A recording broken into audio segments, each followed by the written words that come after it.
Brad, I hope you're having a great Friday. Welcome into the game in Tuscaloosa. Thank you, Ryan. Yeah, I'm having a good Friday, but I'll say this: it's a good thing that they're playing this game in Atlanta and not New York or Boston, because we got, I think, 13 inches of snow yesterday, and we're about 2 hours away from both of those cities. So they're smart to have decided to play these games in warmer weather climates. Of course, it's indoors. Yeah, in Atlanta, and I know they just had a little bit of this storm before it got to us. Whoa, and I'm going to tell you, now listen, you got to remember, I mean, you're from the state of Mississippi. You know what this cold weather, means to us. I mean, we're all up here bundled up. We've got our toboggans on. We've got scarves on. I mean, it is freezing over here in Atlanta. It was freezing in Tuscaloosa. It was freezing down in New Orleans. It's just like this cold, I don't know what it is, this Arctic blast that's just blasting us here in the winter. It's global warming, of course. That's the only explanation for the cold. Only explanation. Well, anyway, whoever's in charge of that, tell them to stop. So please, you don't have to prove your point, okay? But Brad, I'd love to get your thoughts.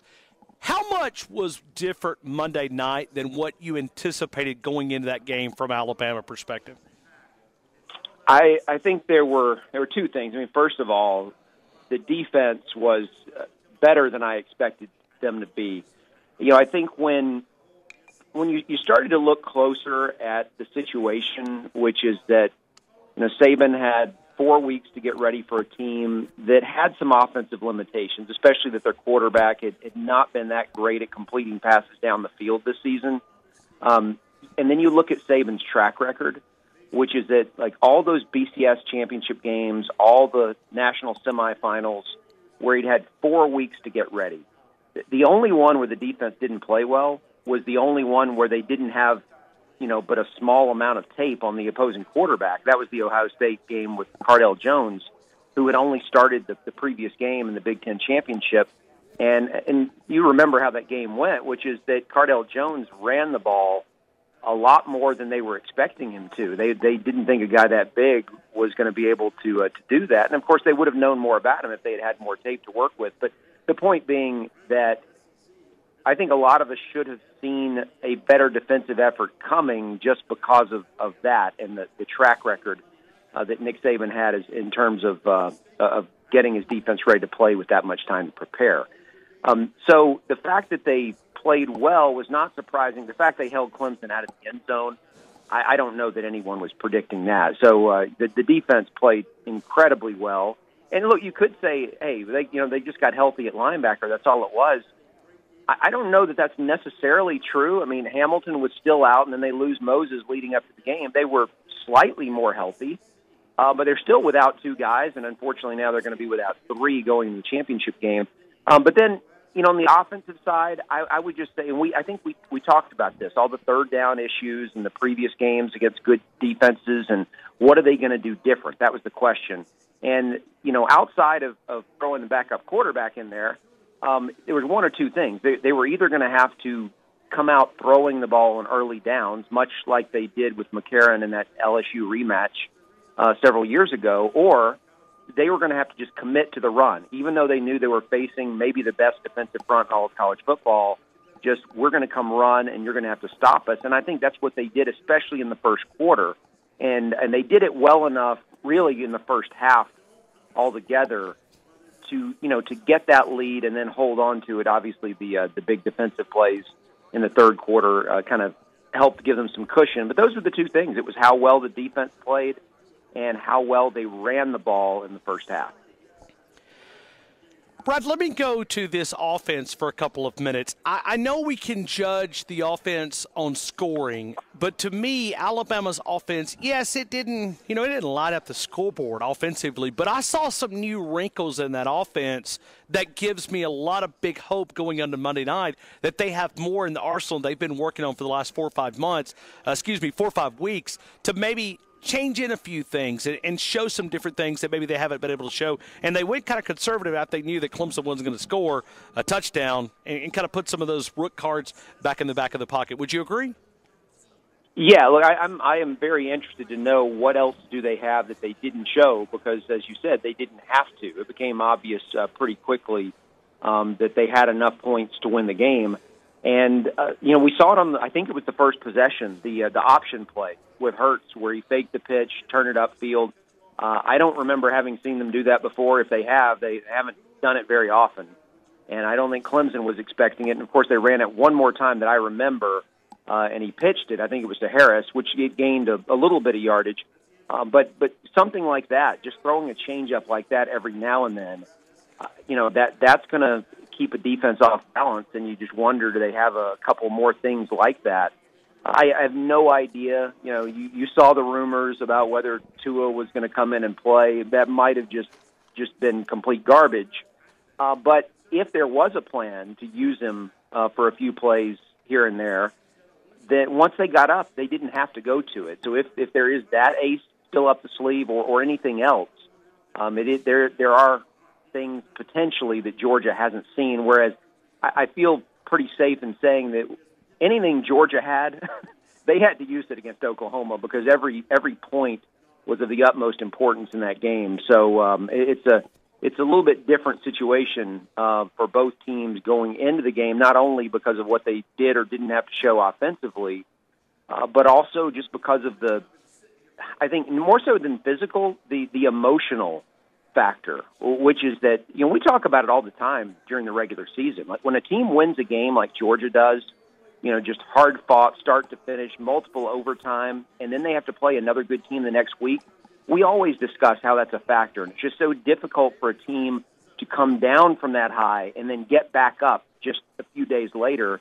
And I think that does have an impact on a game like this. It's really your ability to focus in those few days leading up to the game, as opposed to, continuing to think about, hey, what a great win that was we had. Hey, remember this play, that play. And, of course, everyone, around the team is reminding you of what a great win it was, when what you need to be doing is focusing on the next game and forgetting all about it. That's tough to do. So I think that and having been there before, obviously, in this championship game, are a few things that aren't necessarily X's and O's that are working in Alabama's favor here. Brad, as you begin to break this Alabama-Georgia game down, can you talk about maybe the advantages that you think favor Alabama in this game? And certainly we'll work our way to Georgia as well. I'd love to hear your thoughts on that side as well. But as you begin to break this game down from a matchup standpoint, what do you see that really favors Alabama? Well, let's start offensively, where even though it is much more difficult to defend Oklahoma than it is Alabama, because the many different things that Oklahoma can do, I still think if you're Alabama, you feel really good about seeing how well Oklahoma ran the ball between the tackles on Georgia.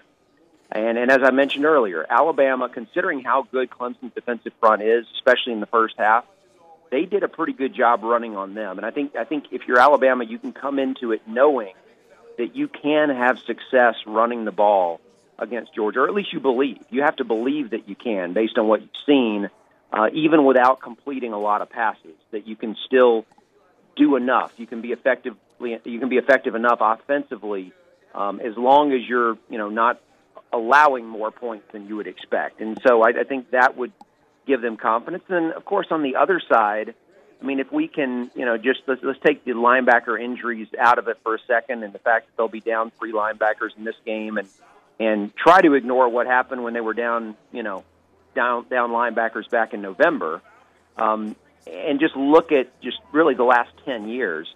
Georgia is kind of the prototype of an offense that does not succeed against Alabama. They are, a team predicated on the run. They have a quarterback that, while he's been very efficient, he is a pocket passer who doesn't run that often. He's not a threat to make big plays as a runner. And, on top of it, he's a true freshman. And while, this is the 14th game for Georgia or is it 15th game for Georgia, it's not like he's just figuring out how to play college football. But at the same time, you'd much rather face a guy like that than a seasoned veteran who's seen pretty much everything a defense can throw at him. And so I think there are a number of things that you have to like just about the matchup, especially when you consider how well these teams know each other because of the coaching connections. Obviously, they haven't played against each other in 2 years, and the coaching staffs were different then. But the fact that not only Does Nick Saban know Kirby Smart and maybe Mel Tucker as well, and kind of know some of their tendencies? Of course, they have the same thing with Saban. They know what he's likely to do, but I don't know that they necessarily have the same feel for Daboll, because of just he's new, and while you do have 13 games on him now, maybe he has something there that they are unfamiliar with just because they don't have a record of facing him. And then, of course, on the other side, you have the familiarity of Smart with Alabama's defensive personnel because he recruited a lot of those guys. But the same thing is true with Jeremy Pruitt, having coached and recruited a number of the guys on the Georgia defense. And so with all that stuff canceling out, I think it's good for both teams, not just Alabama, but I think it's an advantage for both teams to get this matchup with the minimum number of days you could possibly have to prepare for a national championship game. This is as short of a span between semifinal and final as there will ever be. And I think the fact that Alabama, for example, does not have to face Oklahoma, a type of offense that they're not used to seeing, with a really good quarterback who can do a lot of things, that's good for them, that they're not going to have to face that type of challenge with only a few days to get ready for it. When you look at their offensive line, I'm talking about Georgia's offensive line, do you think they can hold up against Alabama's front? Well, I think they're better than the Georgia offensive lines that we've seen in the past. And, like when I go back 2 years ago, last time they played, you look at the box score and you say, okay, Nick Chubb had over 100 yards rushing. Well, he had I think it was an 83-yard touchdown run in the third quarter after the game was over. Alabama was, I don't know, they were up 28 or something at that point, but it was the game had been decided when he had that one run that really put him over 100. And so that can be a little deceiving to look at, and I think the experience that we've had watching these, I say that, but you go back to the 2012 SEC championship game. Georgia ran the ball pretty well in Alabama in that game, which I believe was Gurley, if I'm not mistaken, that year. And so I guess you've seen it both ways. But I don't really think of Georgia as a team that, while they have put some guys in the NFL, I don't think of them as a team that's had great offensive line play in recent years. Even though they've had great running backs, I think of their running backs more than I think of the guys blocking for them. More just individual talent at the running back position. And so I think this group is better.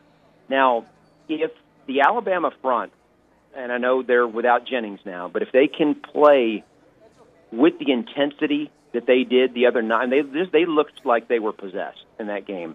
I think they've got a really good shot. Guys like Payne and Davis can just win their battles most of the time.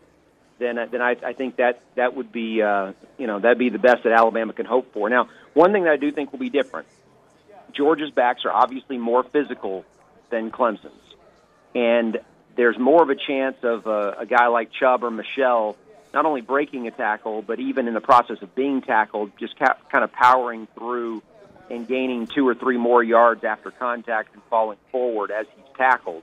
And that, to me, is what was the biggest factor. If you go back to the LSU, maybe not even the LSU game as much as the State game and the Auburn games, when they were thin at linebacker, it was that you weren't getting the normal tackle for no gain on a running play or 1 yard or 2 yards that teams usually have against Alabama.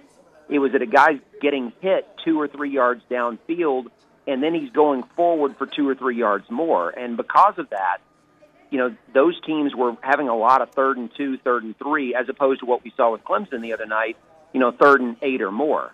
And so I think that's going to be a key as well. It's just it's tackling and not letting those guys get the extra yards, because Fromm, I don't think, is going to be able to win the game by himself. They need their running game to win it. Now, Fromm is more than capable of picking up first downs in 3rd and short, 3rd and manageable. But I think if you're putting him in 3rd and long all night, then he's not going to make some of the scrambles that Kelly Bryant made a couple of times to pick up a first down.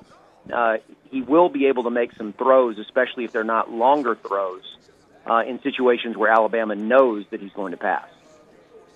Yeah, it seems like, but you go back to study Alabama, they don't generally lose against guys that are true pocket passers. You've got to have Right. some mobility. I mean, does Jake Fromm have enough of that to move the pocket? Obviously, Georgia's going to have to help him out with screens and draws and obviously some things that maybe quick drops, quick passes. They're going to have to find a way to get the football out of his hands or it may get ugly. Well, yeah, look, they don't want him going out there and having to throw the ball 25 to 30 times. For whatever reason, they chose to do that against Oklahoma. I'm not even quite sure why, but I believe he was 20 of 29 in that game. And that I think that was the most pass attempts he's had in a game all season. And it wasn't because it went to overtime. It was just simply because they decided to have him throw the ball more. Even though Oklahoma couldn't stop them running the ball, I have no idea why Georgia threw it as much as they did. But he did a good job. He didn't make any bad decisions. And, he certainly helped them win that game. But he's not going to win the game for them, obviously, with his legs. And I don't think he's going to win it with his arm if he's in situations throughout the game where Alabama's expecting him to throw. Where he's been most effective is when their running game is working, he's able to use play action and throw the ball down the field. And I was looking at passes of 15 yards or more beyond the line of scrimmage. He actually has the highest QBR in all of college football on those throws. Baker Mayfield's second. Now, having watched their games, I can tell you there are a lot of those where guys are wide because everyone's just creeping up to the line to stop that running game. And so he does have a lot of receivers, much more open than I think they'll be against Alabama. And then one thing that's also important to point out with that, Alabama is actually the best QBR defense on throws 15 yards or more downfield in all of college football. And Alabama has not allowed a touchdown pass that went 15-plus yards through the air since the Fresno State game. It's the only one they've allowed all year. Okay, so this is not a secondary that you can really pick on. And by the way, going back and watching that Clemson game, one of the things when you look at like the wider angles that's so impressive is how well they covered. Clemson has very good receivers. They have better receivers than Georgia does. And those guys were very rarely open. They would just a lot of times Bryant dropped back. It might have seemed like he had happy feet or was in panic mode and tucked it. He didn't have anybody open, and so I think the coverage will be there as long as Alabama doesn't have to bring an extra man up to help stop the run. I think that's going to be the key. Is being able to slow down that running game on early downs. And if they can do that, I don't have any question that they can cover Georgia's receivers when they know they're going to drop back to pass. Brad, at the end of the evening, what do you see happening? What style of game and who wins this thing? Well, I think it's a low-scoring game, very much like the Clemson game where it's going to be field position. It's going to come down to special teams and or turnovers being a deciding factor in creating that field position. And, we know Alabama had all that success last year with those non-offensive touchdowns. They had only one this year before the other night. And obviously that pick six was a huge play in terms of giving them some cushion and allowing them to get in the comfort zone midway through the third quarter. So anything like that would be huge. Now, Georgia, while they have turned the ball over a little bit more than Alabama this year, is also pretty good at protecting the ball. And so I think that'll be a big story in this one. Is can both quarterbacks just, make the right decisions and not force things. And, of course, you know how this works. The nature of the game is when you get down, and especially when you get down late, you have to start to force things more than you want because when you must score, just throwing it away and punting is no longer an option. So I do think, scoring early in this game, getting a lead, being able to play from in front is a big deal because I think points will be at a premium. And so, but you know what, I think ultimately it's going to come down to who's able to run the ball better. I know that just sounds like football 101 and it's the easy way out, but I think it's pretty simple in a matchup like this. Of course, the other thing is going to be if both teams are able to have a few opportunities to make plays downfield in the passing game, it's going to be who hits them. Like the flea flicker the other night, I don't think Alabama can afford to underthrow that and come away with nothing like they did against Clemson. Although if their defense plays just as well again, maybe they can. But I think this game it could very easily have both teams under 20 points. I'd be really surprised if anyone gets to 28. So I think it's going to be a defensive struggle, and much like many games that we've seen over the last 10 years with Alabama against a team that that also plays good defense. But ultimately it comes down to a team trying to beat Alabama, playing Alabama's game, and outside of that 9-6 game in Tuscaloosa in 2011 against LSU, I can't think of a time when someone did beat Alabama playing Alabama's game in the last 10 years, and I think that's what's got to give you confidence if you're an Alabama fan.